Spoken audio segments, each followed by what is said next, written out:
in the left Vishuddhi is very important because we have problems of our ego.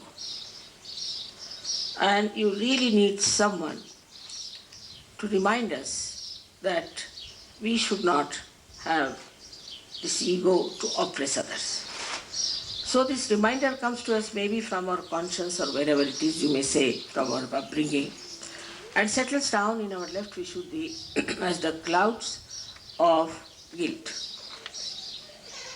Also, as you know, Catholic Church and all these people, every religion starts saying that you are a sinner, and all this settles down in the left side of your Vishuddhi chakra. So the guilt is there. So, let the Indian musicians can come this side. इधर आ जाइए, इधर आप लोग.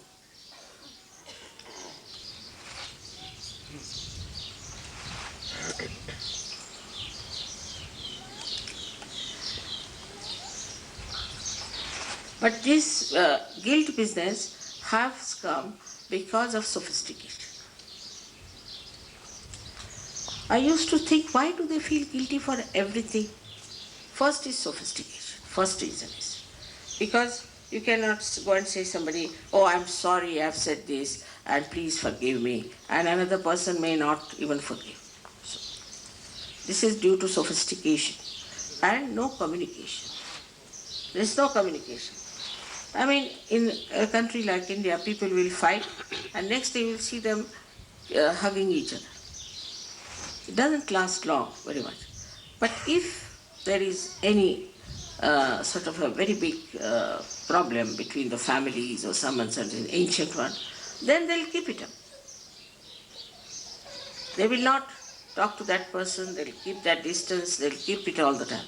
But here it is not so. Superficially, they meet everyone. Superficially, they talk to everyone. But inside, they have that guilt. So because of this superficial sophistication, what has happened? That we suffer from this left Vishuddhi.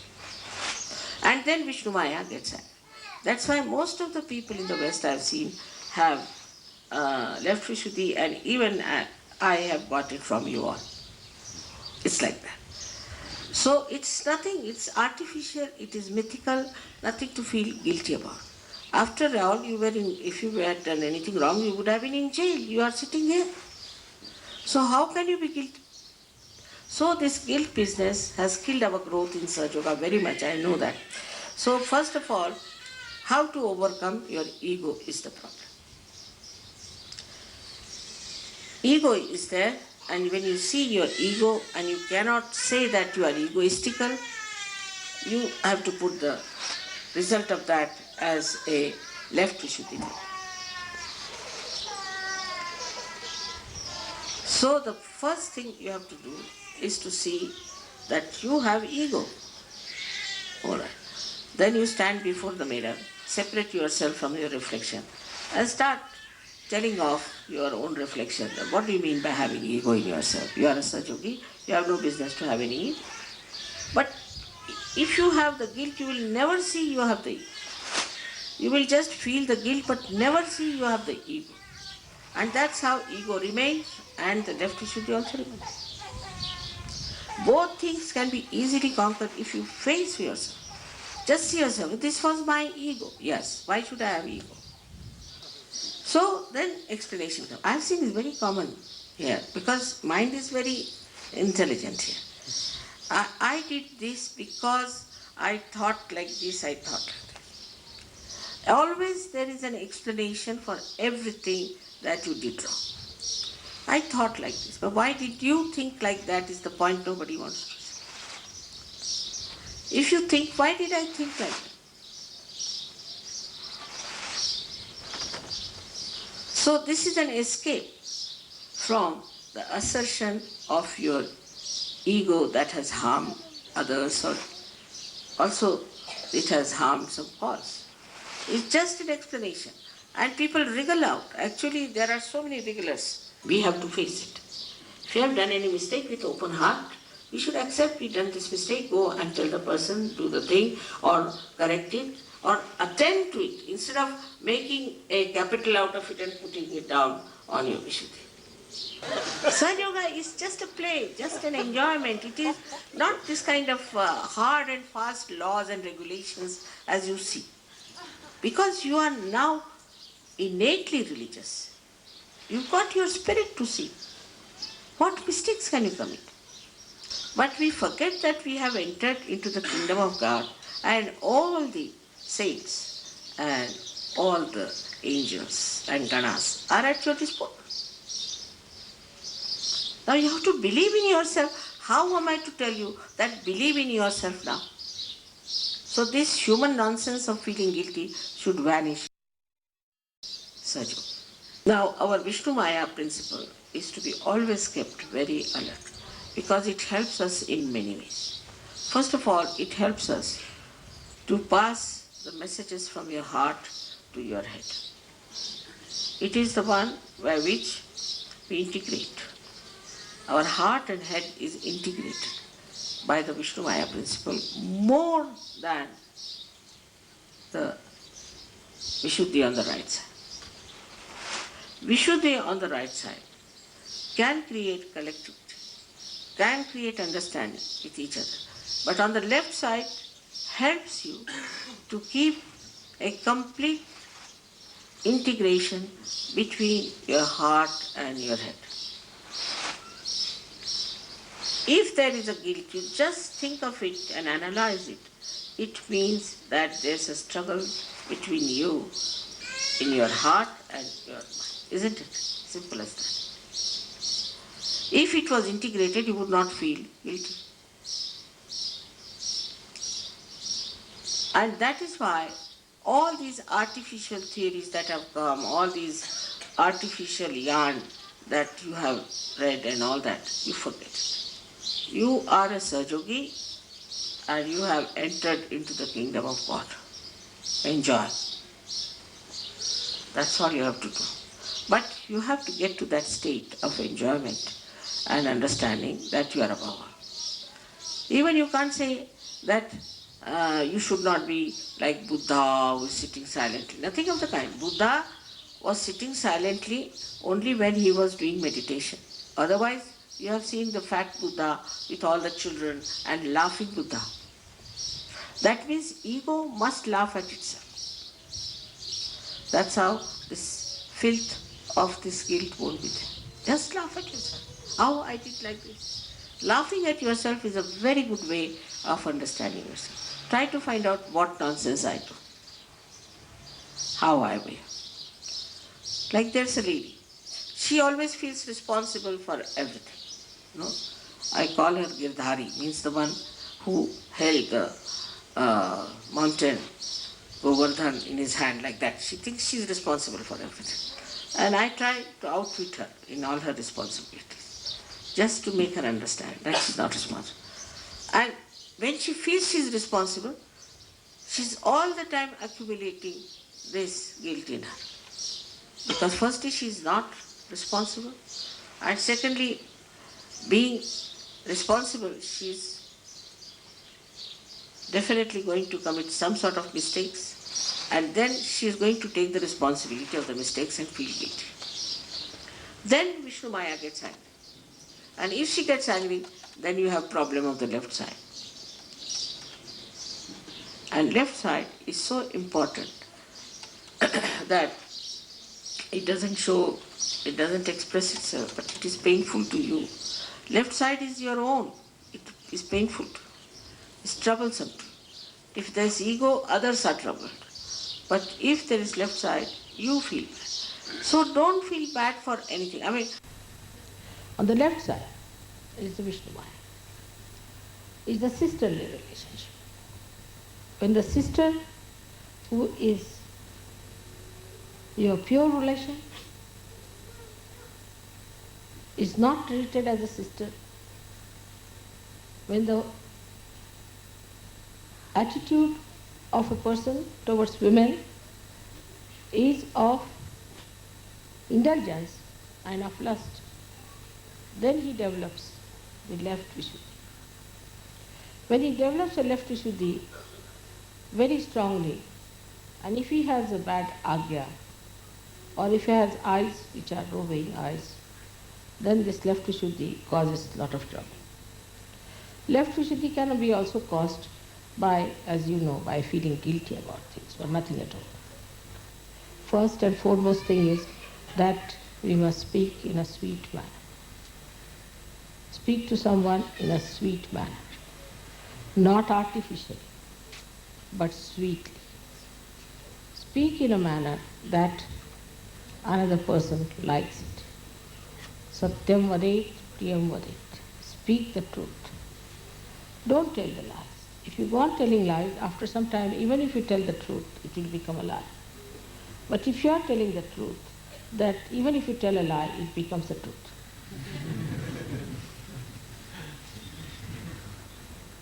Now, some people think that they can be cunning. By their talks, they can cheat. But actually, they are cheating themselves.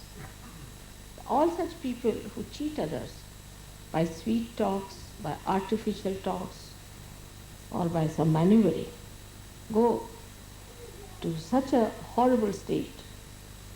At Vishuddhi Chakra, you surrender all your other dharmas. It means that it all gets sublimated. It all gets complete. The wholesomeness is achieved because he is collective being. He is the Virat.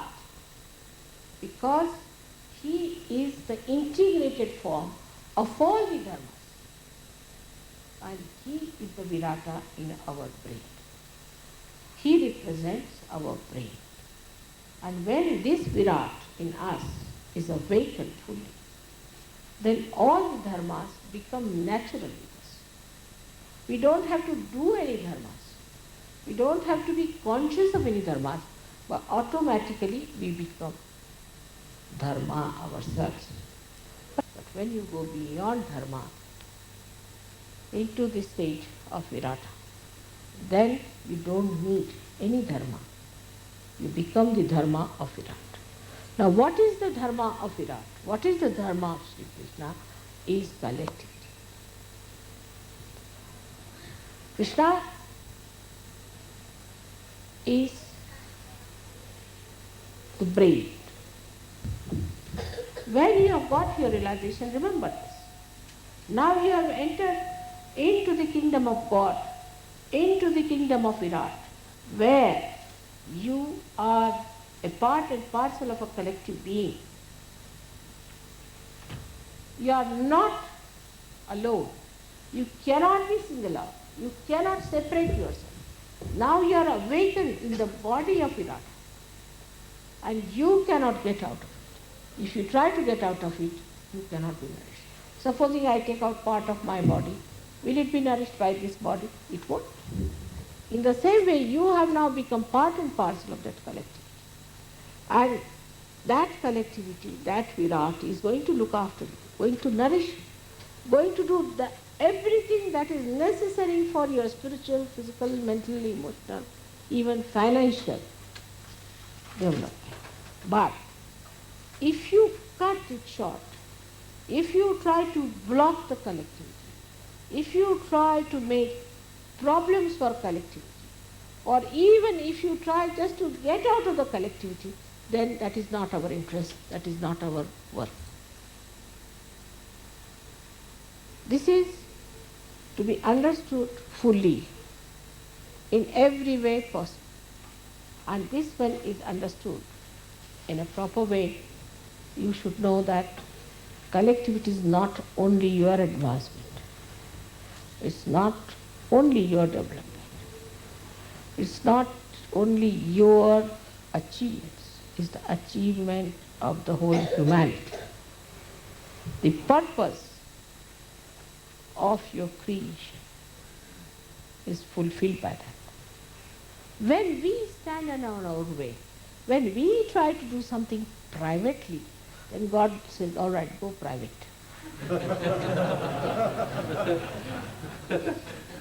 But when we are public, He looks after. And then, in Sahaja Yoga, as you know, that collective growth is the only way we understand Sahaja. Somebody knows something, somebody knows something else, somebody knows something else. When we are collective, then we really understand every aspect of Sahaja. Supposing there is somebody a scientist, somebody is a musician, somebody is another thing. We cannot know everything. So you know something from this one, something from that one, something from that. So all the rivers as it flow into that collectivity, and you enjoy the ocean of all these rivers. You don't have to go to all the rivers in India, like you go from Ganga, Yamuna, Saraswati, Kaveri, you thousands of miles. Go to the sea, all of them are there.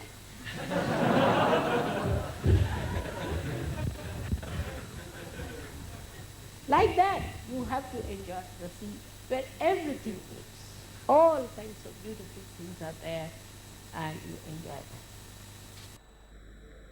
The word yoga that we understand is the union of our attention with the divine. But still we do not realize the implications. What does it mean? What should happen to us? Of course you get powers. As soon as you become the spirit, you get powers.